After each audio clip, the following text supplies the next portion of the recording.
之前出咗個 post 問大家，唔好意思，我會遲到15分鐘，用以下呢個英文表達有咩問題 ？I apologize, I will be late for 15 minutes。首先表達唔好意思或者道歉，我哋不能夠用 I 加 apologies 呢個形態。比較正式啲咧，我哋可以話 I apologize。I apologize。咁呢度嘅 apologize 係一個動詞。比較口語化啲咧，我哋可以用 my apologies。My apologies。咁 apologies 係一個複數嘅名詞。注意，我哋幾乎唔會用單數形態 my apology 去道歉嘅。唔知你知唔知道道歉呢一個動詞喺美式同英式嘅串法係唔一樣？美式嘅串法會用 ze，而英式嘅串法會用 se。不過兩個都係讀 apologize。我將會遲到用 I will be late 係正確嘅，不過遲幾多我哋就唔可以用 for 呢個介詞啦。正確嘅表達咧，應該將遲到幾耐放喺 late 呢一個字嘅前面。所以我將會遲到15分鐘，我哋應該話 I will be 15 minutes late。I will be 15 minutes late。同樣道理，我哋可以話 I will be an hour late。I will be an hour late， 同埋 I will be a bit late。I will be a bit late。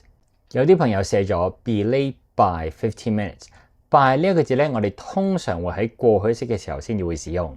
所以如果我話 I was late by 15 minutes， 我覺得就係正確嘅。但係 I will be late by， 我就覺得有少少奇怪。同樣道理，早到咧都係 I will be 幾耐 early。I will be 15 minutes early。I will be an hour early。I will be a bit early。所以呢一句句子嘅正確翻譯咧就會係 My apologies。I will be 15 minutes late。我哋亦都可以話 I apologize。I will be 15 minutes late。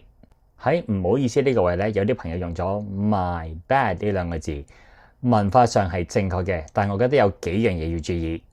第一，佢係非常之口語化，所以喺用嘅情況咧就要好小心選擇。第二， bad 呢一個字咧，好多朋友會讀成 bed， 所以讀錯咗咧就會變成我張床 my bed。Your bed。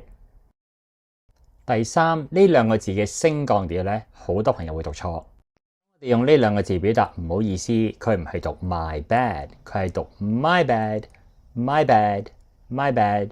考下大家，唔好意思，我起碼會遲到30分鐘。英文可以點樣表達呢？學到新嘢記住幫手 like、comment 同 share。想揾私人英文補習老師咧，就歡迎私信我。想支持我繼續拍片，或者想輕鬆地揾翻啲過去嘅題材咧，就歡迎訂閱我嘅 Patreon 平台。咁每逢星期四咧，都會有會員專屬嘅影片嘅。